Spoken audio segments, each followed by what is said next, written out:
Why is China building artificial sun? What does China want to achieve with it? How it is going to help China to reduce their oil dependence and also achieve the green targets they have?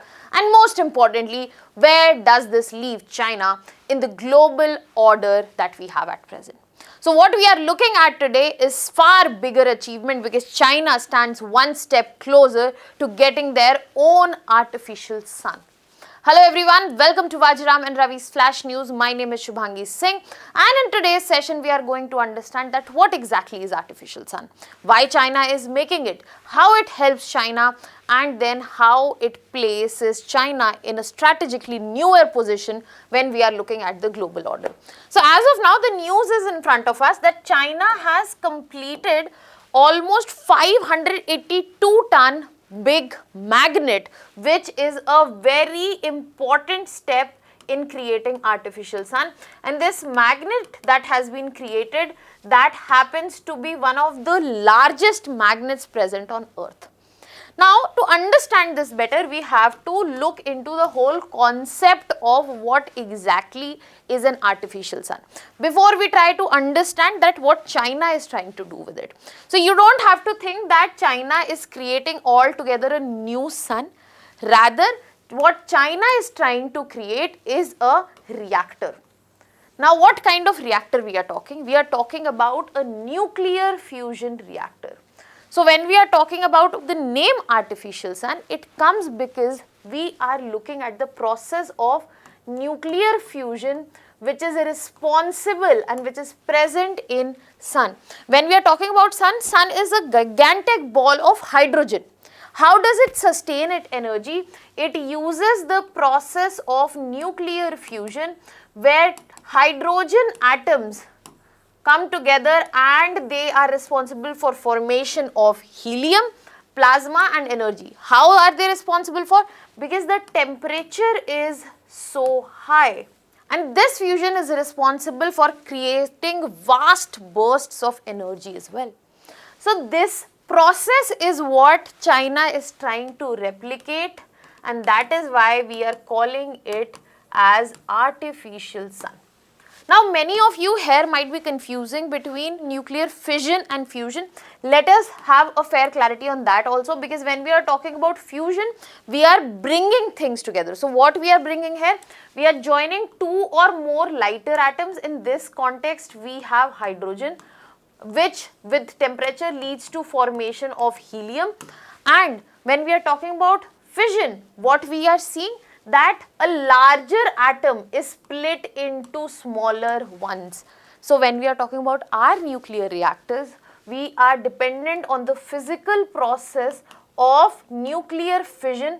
But what China is trying to do is something altogether new, innovative and ever changing, that is nuclear fusion. Especially in this context, China is working on hydrogen fusion into helium, which is the exact same thing that happens in sun. Let me break it down again for you where we are looking at 4 protons of hydrogen and this under immense temperature above 1000 degrees of Celsius leads to formation of one helium nucleus and vast bursts of energy. And this is what China is looking for, changing their game across the world. Now that we have understood the process, now let us see what China is creating and where China has landed as of now. So, in the process of creating this artificial sun, one of the biggest milestone was creation of this magnet. Now, this is the world's largest superconducting toroidal field magnet that has been successfully not only completed but also tested by China as of now. This has been developed, it weighs more than 580 tons and this sits very well in the timeline of China's fusion roadmap.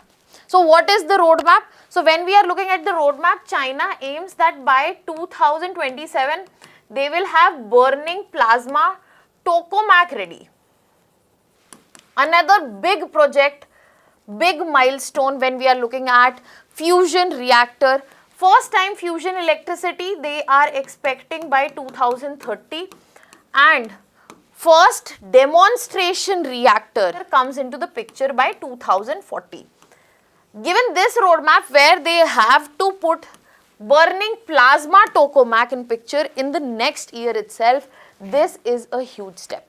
We will be also discussing that why magnet becomes important in this picture. But before that, let us establish everything that we need to understand about the artificial sun and why we are specifically choosing the process of fusion instead of something more research, something that has already worked out, that is fission. The reason with China is choosing fusion here is that when we are looking at fusion, it is a revolutionary answer to the problems that we are seeing as a humankind itself. So in this context, we have to understand that what fusion offers is way bigger when we are comparing it with fission. Now you must be thinking how.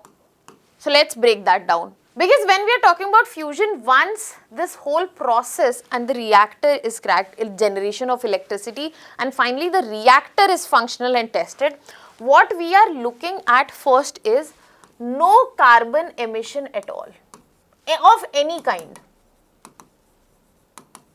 Now this is where it becomes very important from the green target perspective, of course, yes.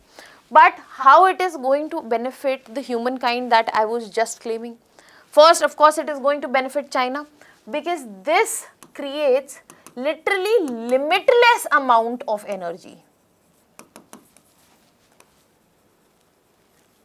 And this is something very much required across the world, and if you want to mark your place, energy is the tool. If you have the energy, people, countries, states, they will bend down. What did Iran do? Iran blocked Strait of Hormuz because it knew that this is where the lifeline of across the global trade in terms of oil is stuck. So this is what China is trying to crack, and this is why they are looking at fusion physical process, not fission. Because this will solve their problem of development, they will solve the problem of green targets forever. And this comes with a side benefit which is not offered by fission. Because when we are looking at fusion, there is very limited or negligible radioactive waste that is generated, which is a big problem in fission. And another big problem in fission is the setting of runaway chain reaction, which is again not present in fusion. So if we are looking at the list, clearly fusion is something that every country should be preferring, right? But this is something difficult to crack, and China also, with putting all their might into this project, has another 13 years where their first demonstration reactor comes into the place. So I hope we are clear that why we are looking at fusion rather than fission. Now let us discuss the role of magnet in this artificial suns project. Now when we are talking about the magnet, the magnitude and the volume that it has given, if you can see the weight itself, you will be understanding that it is going to be used for creating humongous, biggest magnetic fields which are required for the reactions to take place. So of course the first role here is the magnetic fields that will be generated. Now because this is a superconducting magnet that we are looking at, it will be able to trap plasma, and this trapping will not require any sort of reactor walls as well. Apart from that, because of this magnet we have got in picture, China will be able to operate all of this at minus 269 degrees Celsius. And the biggest selling point here is, even though it will be carrying more than 10,000 amperes, this magnet will be reliably functional for next 6 decades. That means next 60 years they are sorted for all of these factors, they don't have to worry about this. So magnet, again a very important milestone which will facilitate in the second milestone that we are looking on that end, that is burning plasma tokamak, that is scheduled for the very next year in terms of the roadmap. Now we are clear with fusion and fission, why fusion is looking revolutionary, ever changing, not just for China but across the globe, and what magnet is going to provide to all of this. Now let us move and dig a little deeper to understand that why China is looking for this big of a project to become functional, why China is spending so much energy, resources to make sure that they have an artificial sun. Does it serve any purpose? So I have already outlined two big things for you, that there will be limitless, if this becomes functional, limitless amount of energy that will be generated. And this is something very important for China because it happens to be one of the legacy importers of crude oil. They are heavily dependent in terms of energy supply. Strait of Hormuz choking up, it was affecting China also, because that is exactly from where China's oil used to come in. China did have road alternatives and China is trying to get better alternatives to it, but still China knows how exposed China is in terms of maritime choke points if they are being used. I'll give you two big examples here. Strait of Hormuz is one, Strait of Malacca. This is the trade route through which China's oil comes. And you can clearly see that how dependent China is in terms of crude oil. As of now, we are looking at more than 550 plus million metric tons. So in this context, this whole problem, this whole dependence will go away. China will be saving up on the foreign currency and forex as well, and this will give China a huge edge, a sense of self-dependence where they do not have to be dependent in terms of anything on any other country, be it across the globe itself. There is another big problem that if fusion becomes a reality for China that will be solved because of it, is the fact that China has pledged by 2030 it would be cutting down on major peak carbon emissions, and by 2060 they have pledged net neutrality. And if they want to achieve this, given they are one of the highest emitters, in this context, this is going to be a real change when we are looking at it. Can you tell me in the comment section, when we are looking at the top 3 biggest emitters, which countries are present there?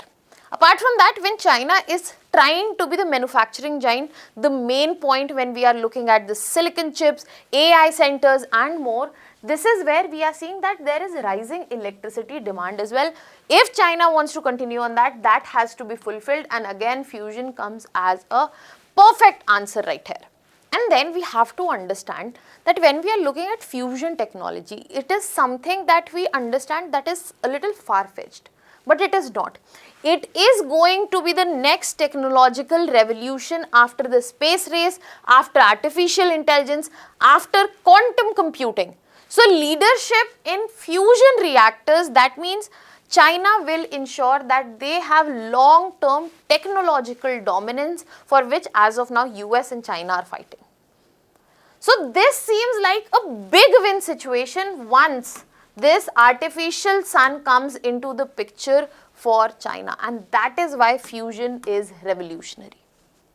Now in the end, let us discuss where does this place China in terms of the global order. I have already explained that how China is looking towards a technological leadership, and fusion cements that for a very long term.